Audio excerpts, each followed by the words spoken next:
வணக்கம். மந்த்ரா டிவி அன்பர்களுக்கு என் அன்பான வணக்கம். தொடர்ந்து இந்த சேனலுக்காக நீங்கள் கொடுத்து வருகின்ற ஆதரவிற்கு கோடான கோடி நன்றி. தொடர்ந்து இந்த சேனலை பாருங்க. இதில் வருகின்ற கருத்துக்கள், ஜோதிட பதிவுகள், ஜோதிட கருத்துக்கள் உங்கள் வாழ்விற்கு ஒரு வெளிச்சமாக நிச்சயமாக அமையும். தொடர்ந்து ஆதரவு தாருங்கள், பாருங்கள். இன்னைக்கு பார்க்க இருக்கிற ஒரு அருமையான தலைப்பு, உங்கள் வருமானம் வளரும் விதம்.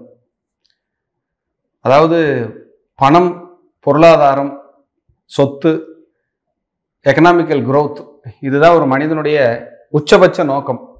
காரணம் என்னன்னா,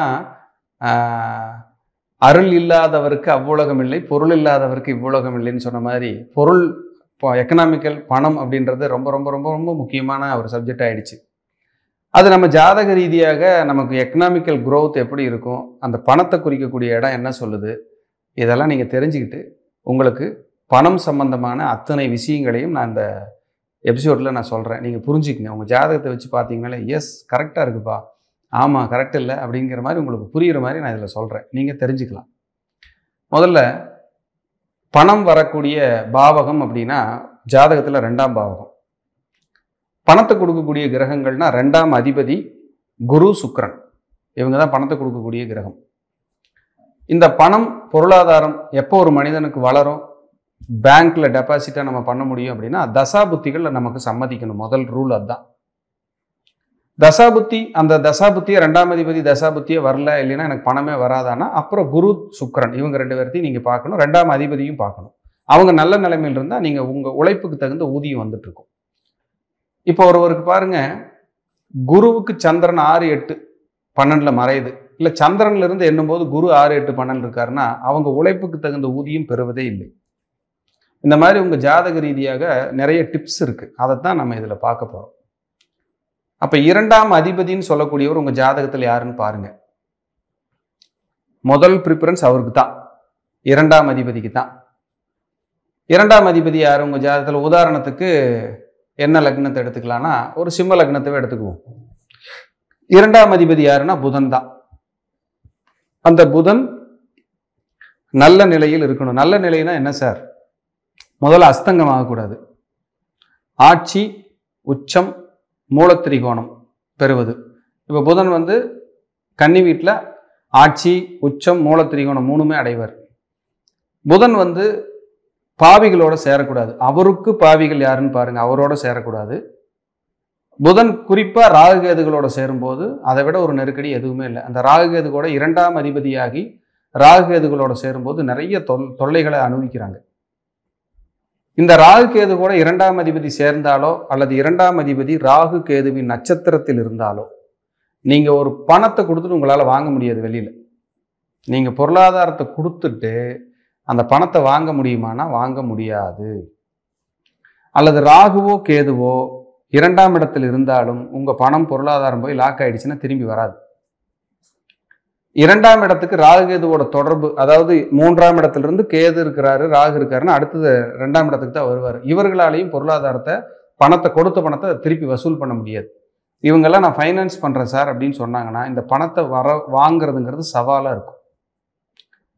இதுல வந்து நீங்க கொஞ்சம் யோசிச்சு நிதானமா பொறுமையா போகணும் அப்படிங்கிறது ரொம்ப ரொம்ப முக்கியம். அடுத்தது இதுல பாத்தீங்கன்னா உங்கள் வருமானம் வளரும் விதம் அப்படின்னு எப்படின்னா, வளர்ச்சி அப்படின்னாலே வளர்ச்சிக்கான ஒரு நல்ல ஒரு பிளானட் எதுனா சூரியன். உங்க தனகாரகன் போய் சூரியனை தொடர்றது அடுத்தது, அல்லது சூரியனோடவே சேர்ந்து அஸ்தங்கமாக இருந்தால் அந்த பொருளாதாரம் growth ஆகும். நான் எப்பவுமே பொருளாதாரத்தில் ஒரு நல்ல பொசிஷன்ல இருக்கேன், நல்லா இருக்கேன்னா உங்க 2ஆம் அதிபதி போய் குருவை தொடர்றதோ அல்லது சுக்கிரனை தொடுவதோ. 2ஆம் அதிபதி புதன் இருக்காருன்னா அடுத்த கட்டத்தில் குரு இருக்கணும், அதுக்கு அடுத்த கட்டத்தில் சுக்கிரன் இருக்கணும். இப்படி, ஏன்னா புதன் இருக்கும்போது சுக்கிரன் கூட தான் டிராவல் பண்ணுவார், முக்கூட்டு கிரகங்கள் தானே. அப்போ புதன் இருந்தாருன்னா சுக்கிரனை தொட்டு குருவை தொட்டு அப்படி போகுது சார் என்னோட பிளானட் அப்படின்னா அது பொருளாதாரத்தை உயர்த்தும். உங்க பணம் வளரும். எனக்கு பணமே வளரல சார், எனக்கு என்ன பண்றதுன்னு தெரியல சார், நெருக்கடியில் பணத்தை போய் லாக் ஆயிடுச்சு சார்னா உங்க 2ஆம் அதிபதி அடுத்து தொடப்போற கிரகம் ராகுவாகவோ கேதுவாகவோ இருந்தால், அல்லது அஷ்டமாதிபதி 6ஆம் அதிபதியாக 12ஆம் அதிபதியாக இருந்தால் இந்த பணத்தை நீங்கள் வளர்த்துவதற்குள், அதாவது உயர்வதற்குள் உங்களுக்கு போதும் போதும் ஆயிரும். இதெல்லாம் நீங்க உங்க ஜாதகத்தை வச்சு பார்த்தீங்கன்னா அக்யூரேட்டா இருக்கும். ஒருத்தர் பெரிய அளவில் சம்பாதிக்கிறார். ஒரு உதாரண ஜாதகத்தை சொல்றேன், நான் சமீபமாக பார்த்தது. ஒருத்தர் பெரிய அளவில் சம்பாதிக்கிறாரு, நல்ல growth ஆகுறாரு, நல்ல இம்ப்ரூவ்மெண்ட் வருது.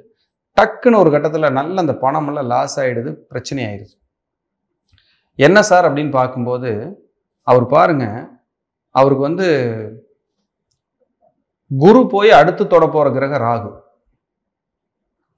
சுக்கிரன் போய் அடுத்து தொட போகிற கிரகம் கேது. இப்படி இருந்தாலும் பணம் லாக் ஆயிரும், பணத்தை போட்டு இழந்துருவீங்க.